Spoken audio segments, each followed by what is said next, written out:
دومی کۆمەڵە شعری نووسەر و شاعیر نەبەز محەممەد بە ناونیشانی بەناو گمەگمی تاریچیدا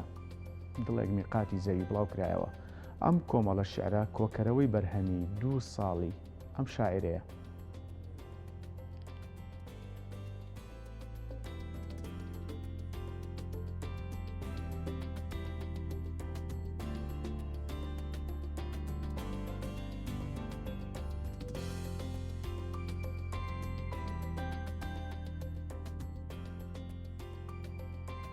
بۆ قسەکردنی زیاتر لەسەر ئەم بەرهەمە نوێی شاعیر میوانداری بەڕێز نەبەز محەممەدمان لە ستودیۆ کردووە. کاک نەبەز بەخێر بیسپات بۆم دەرفەتە.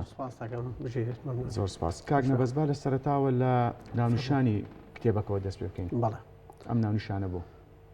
لە ڕاستیە ناونیشانی کتێبەکە ئاوێتی دوو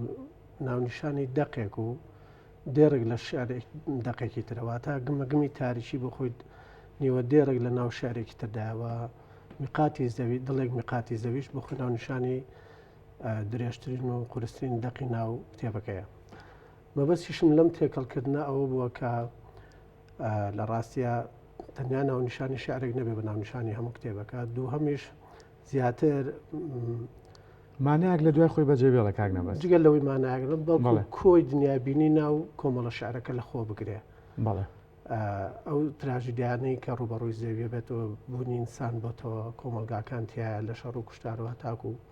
ئەو کێشە کۆمەڵاتی و سیاسیانە پێوە ناڵێن بە شێوەیەک لە شێوەیەک لە ناو هێما و ڕەمز و دنیابینی شعرەکە حەزوری هەبێت. بەڵێ کاک نەبەز لەم بەرهەمە تازەیە زیاتر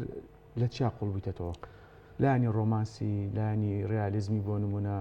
نیشتیمانی؟ لە ڕاستیە کۆی شعرەکان ئەتوانم بڵێم من بە دوو شێواز کارم کردووە. یەکیان ئەوەیە کە لە ناو لە ئەسەر ئاسی زمان لەسەر بە دوو شێواز ئاسێکیان زمانێکی سادەیە بۆی کە هەموو کەسێ لی تێبگا بەڵام تۆ کە کاتێ بە زمانی سادانووسی ئەبێ شعریت لە دەست نەدەی وە کارێ بکەی ئەم زمانی ئامرازی زمانی ڕۆژانەی خەڵکە بکەی بە زمانی ئەدەب و ینی بیئافرێنیتەوە جارێکی تر بۆ ناو ئەدەب. و شێوازێک تریان ئەوەیە کە بە زمانی ئاڵۆزیان با بڵێن زمانی باڵا و زمانی سمبولیک و هێما و ئەوەی کە زۆربەی شاعیران پەنای پێ. شاعیرە کلاسیکەکان بە تایبەتی کاک نەبەز هەر لە شاعیرە کلاسیکان و تاکو شاعیر بەڵێ ئێستاش بڵێ ئەتە زۆر بەردەوام لە شاعری کلاسیکە لە ناو ناتۆرالیستەکانە لە ناو سوریالیزمەکانە لە ناو سمبولیزمەکان بە تایبەتی شعر لەوێ قاڵبەت و ئێستا تا ئێساش ینی مەسلەی سمبول و هێما و هێماخوازی و ڕەمز و کۆد ئیشی تاواکە لە ناو شعردا. بەڵام گرفتێک هەیە لە ناو دنیابینی شعری لە ناو شعری ئەمەدا بە زۆری کە ئەبینرێ ئەوەیە کە زۆر لە شاعران لە پەنا ئەم ڕەمز و هێما و شتانە شعریە دوو نەکەن لە دەستدەن و من هەوڵم داوە کارێ بکەم بۆی تەرازوو بەڵێ هەم شعرێت لە دەست نەدەیواتە وەکو نیچاڵێ ئاوەکە لێخن نەکەی بۆی وا بنوێنی قوڵە بەڵکو هەر خۆی لەو قوڵایە تۆ بتانی دنیابینی قوڵ ینی هەڵبهێنجیت. خوێنەر نەک بێزار نابێت بەڵکو لەنا ئەو قوڵایە معنا پێیاکە شتی تازەی بۆ کەشف بێت. بەڵێ کاک نەبەز بەپی قسەکانت بێ کە دوو شێواسەیە لە نووسینی شعرە هەم بە شێوەیەکی سادە هەم بە شێوە قوڵ و ئاڵۆزەکە کەواتە لەو سەونگەیەشەوە ئێمە دوو جۆر خوێنەرمانەیە وەنیە؟ بەڵێ خوێنەرەکان جیاوازە. لە ڕاستی تا ئەگەر بمانێ قسە لەسەر خوێنەری ئێمە بکەین بەڕاستی ڕێڵم بە بەرنمەیەکیش ناتوانین چکە قسەکردن لەسەر خوێنەریش ینی جۆرێک لە دنیابین و فەلسەفی خۆی هەیە بۆ ئێمە لە خوێنەر تێبگەین. بەڵام خوێنەری ئێمە لە ڕاستیە لە قەیرانێکی گەورەیە. خوێنەری ئێمە خوێنەرێکی جددی نییە. ئەوەی کە هەمانە خوێنەرێکی ڕەخنەگر و قوڵ نییە لە ناو دەق و لە ناو کتێبەکانە ئەسڵە خوێنەرمان زۆر کەمە لە قەیرانایە بۆ خۆی ینی بەڵام قسەکەی من لێرە کارکردنەکەی من لەبەر ئەوە بۆ شێوازانە کارم هەم توانای خۆم لەوەیە تاقیب بکەمەوە کە چکە بەڕاستی زۆر قورسە تۆ بتوانانی بە زمانی سادە و بەسیط بە زمانی ڕۆژانەی و ستانداردی خەڵک شتی قورس و گران بڵیت. من هەوڵم داوە بەو زمانە سادەیە توانای خۆم تاقیم کە ئەتوانم شتی جوان و گەورە بڵێم و شتی قوڵ و معنای گەورە مەدلولی خۆشی هەبێت لە هەمان کات. بەڵێ و هەروەها لە ناو زمانە ڕەمزی و هێماگەرەکانە بتوانیت لەوێشە شعرێت لە دەست نەدەیت و بەڵکو معنای نوێ خۆ دەربخا بۆ خەڵکو و بۆ خوێنەر. پێش وای خوێنەر لە ناو ئەم کۆمەڵە شعرەی منە خوێنەرە توانێت خۆی بدۆزێتەوە بەڵام ئەوەی کە ئێمە چەند ینی شعری سادە و شعری ئاڵۆز ئەمە شێوازی ئیشکردنە لە ڕووی زمانیەوە بەڵام وەکوتر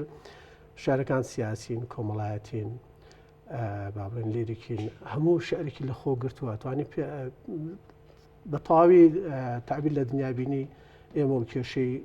تاچی ئێماکە لەم کۆمەلگای بەڵێ کاک نەبەس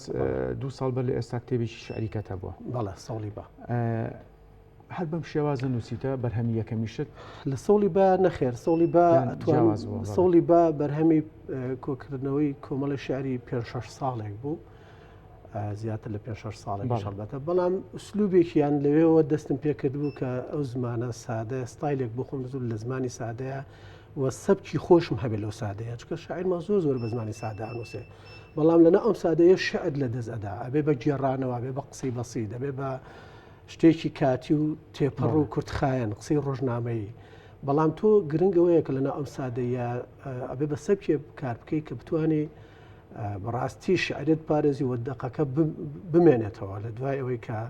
زەمن بڕبێ بە کورتەکەی خۆی نەدا بەدەستەوە وەکو هێناڵێ سەهلن ممتەنیانی هەم ئاسان بێ هەم خۆشی نەها بەدەستەوە خێرا بە ئاسانی و بمرێت چونکە ئەو دقیقی خێرا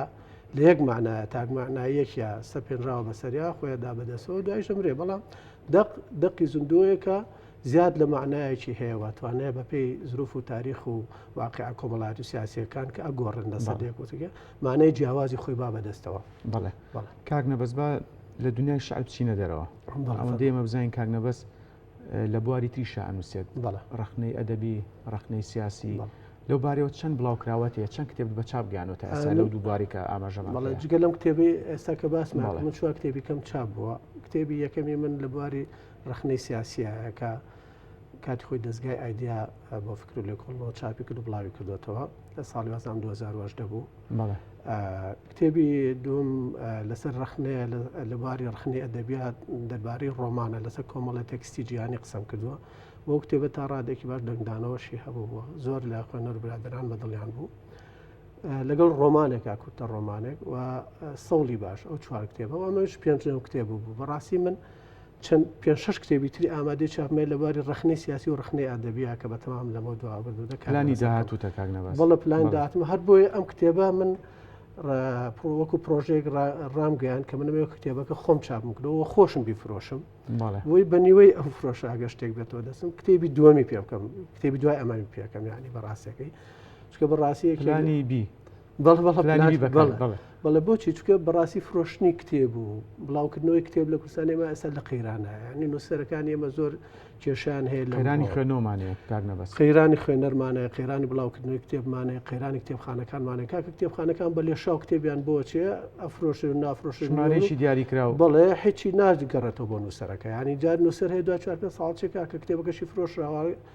کابرای مەکتتەبەش ینی بڕاستی ناحەقی نییە لە کاکە فرۆشە بەس پارەمان پێ ینی ئەوانش ناو قەیرانان ئەو نیان کتێب چاپ کردوون زەرریان کردو ئەوانی ژیان پاران بەدەستۆنەی پارەکە بۆ نووسەرەکە بگەڕنەوە جاری وایە کتێبەکان و نەبێ وەکو پێویست و حتا بیش فرۆشە تو پارەکە بۆ ناگەڕێتەوە بە ئاسانی من چۆن بتوانم لە هەموو کوردستانە